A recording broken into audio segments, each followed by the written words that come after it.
Baik, Assalamualaikum warahmatullahi wabarakatuh. Selamat malam.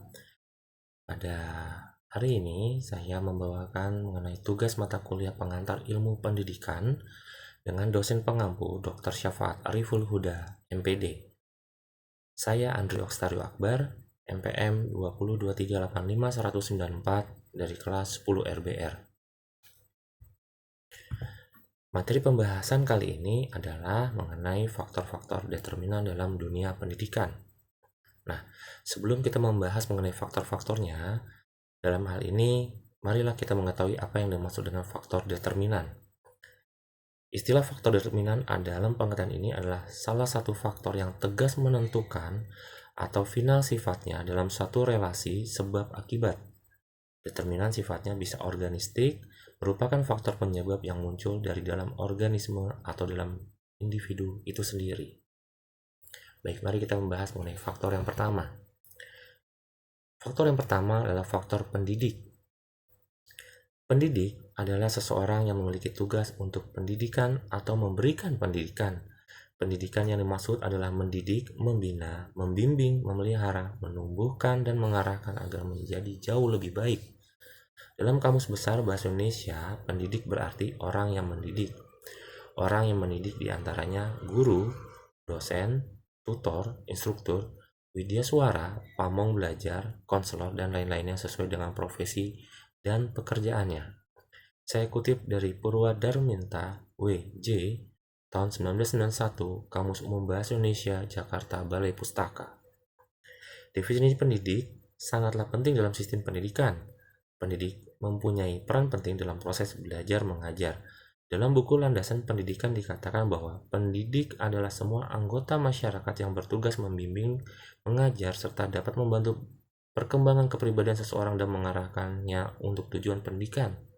Saya kutip dari Rubino dan kawan-kawan tahun 2003, Landasan Pendidikan, Surakarta Muhammadiyah University Press.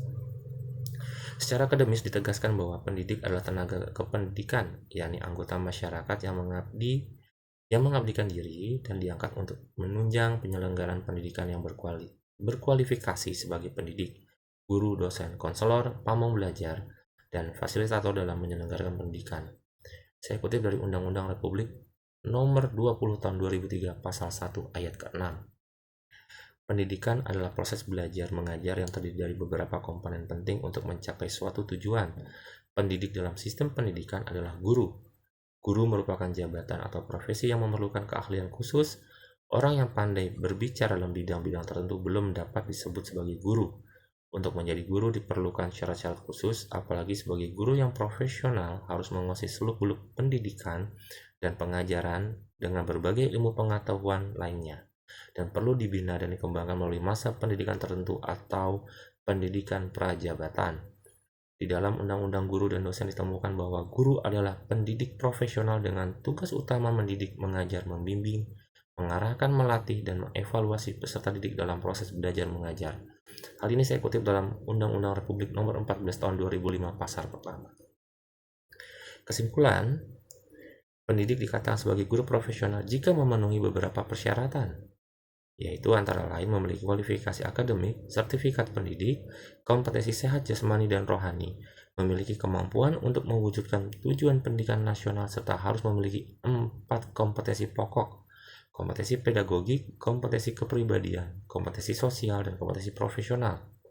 Tugas seorang guru tidak hanya menyampaikan materi kepada peserta didik, menguasai materi dan pandai berbicara, melainkan mendidik, mengajar, membimbing, mengarahkan, melatih, menilai, dan mengevaluasi peserta didik pada pendidikan anak usia dini, jalur pendidikan formal, pendidikan dasar, dan pendidikan menengah agar menjadi generasi yang berkualitas.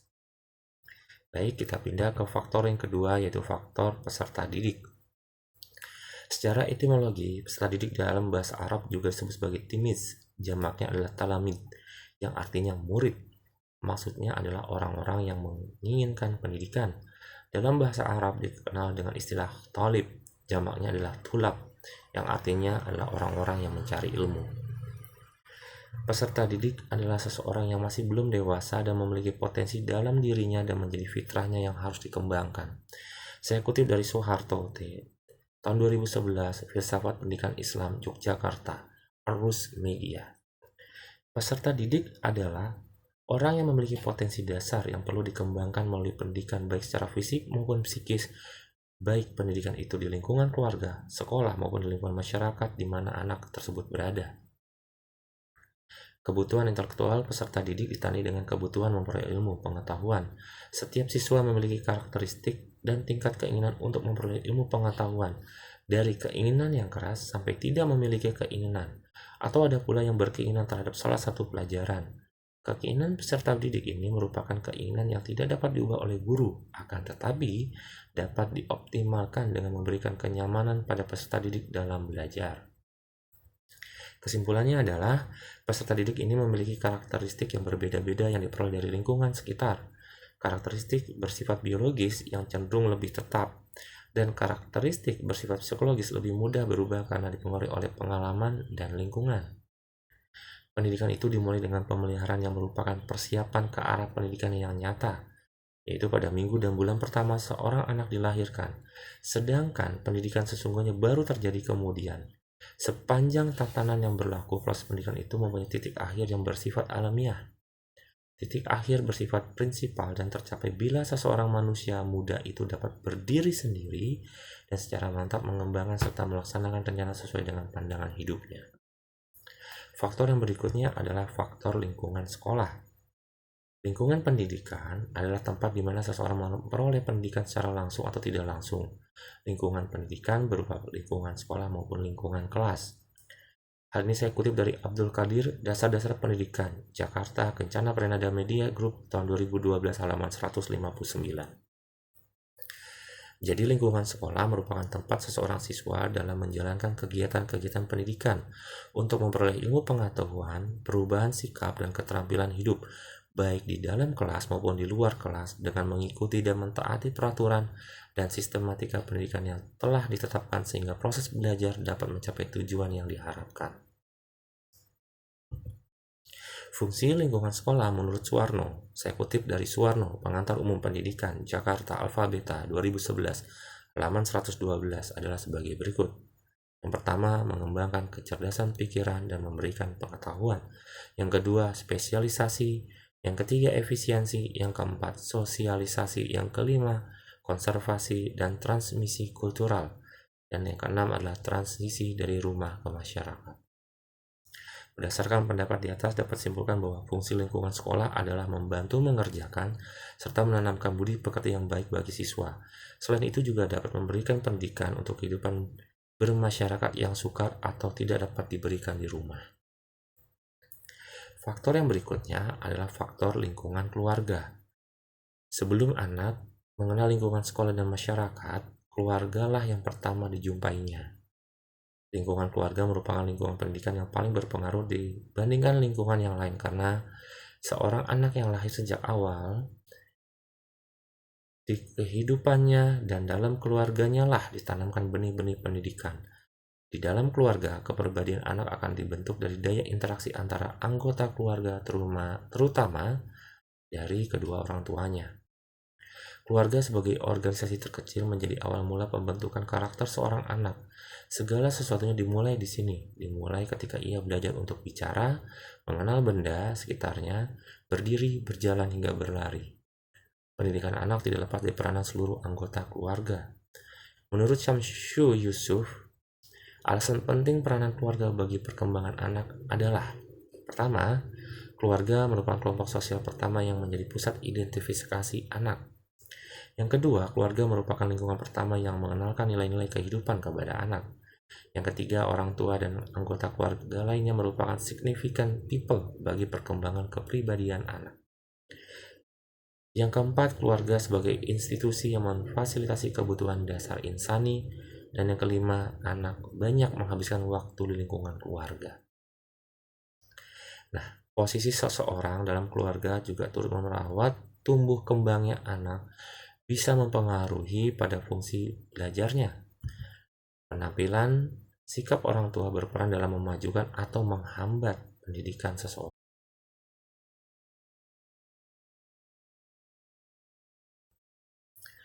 Baik, Posisi seseorang dalam keluarga yang turut merawat tumbuh kembangnya anak turut berpengaruh pada fungsi belajarnya. Penampilan sikap orang tua yang berperan dalam memajukan bisa juga menghambat pendidikan seseorang. Adapun faktor-faktor lingkungan keluarga yang turut mempengaruhi prestasi siswa adalah, yang pertama adalah cara orang tua mendidik. Dalam proses belajar anak, orang tua hendaknya memberikan dorongan-dorongan kepada anaknya sesuai dengan kebutuhan anak dan perkembangan jiwa anak. Orang tua hendaknya mengetahui kebutuhan maupun masalah yang dihadapi anaknya dalam belajar. Orang tua yang bijaksana dalam mendidik anaknya akan memiliki kepribadian yang baik serta percaya diri. Yang kedua adalah relasi antar anggota keluarga. Dalam hal ini, relasi yang terpenting adalah relasi antara orang tua dengan anaknya. Selain itu, relasi anaknya dengan saudaranya atau anggota keluarga yang lain juga akan mempengaruhi kegiatan belajar dari anak tersebut. Kemudian adalah suasana rumah. Suasana rumah yang dimaksud di sini adalah kejadian-kejadian yang terjadi di dalam keluarga di mana anak tersebut sedang belajar. Situasi yang nyaman akan membuat anak akan jauh lebih mudah berkonsentrasi dalam belajar dan memperlancar kegiatan belajar yang sedang berlangsung. Kemudian yang keempat adalah keadaan ekonomi keluarga. Keadaan ekonomi erat kaitan dengan hubungan dalam proses kegiatan belajar anak. Anak yang sedang belajar selain harus terpenuhi kebutuhan pokoknya seperti sandang, pangan, keamanan, kesehatan, dan lainnya, membutuhkan fasilitas belajar seperti buku, alat tulis, ruang belajar, seragam, dan lainnya, di mana fasilitas belajar tersebut akan lebih mudah dipenuhi apabila keluarga tersebut memiliki kemampuan ekonomi yang mencukupi. Yang kelima adalah perhatian orang tua. Perhatian orang tua dalam hal ini bukan hanya pemenuhan biaya pendidikan, akan tetapi perhatian, pengawasan, bimbingan, dan dorongan semangat untuk mendorong anak yang giat belajar. Yang keenam adalah latar belakang budaya. Tingkat pendidikan atau kebiasaan di dalam suatu keluarga mempengaruhi sikap anak dalam belajar. Anak yang tinggal di dalam keluarga yang terpelajar akan cenderung lebih termotivasi dalam belajar. Kebiasaan-kebiasaan yang baik akan tertanam, misalnya anak dibuatkan jadwal harian kegiatan yang harus dipenuhi.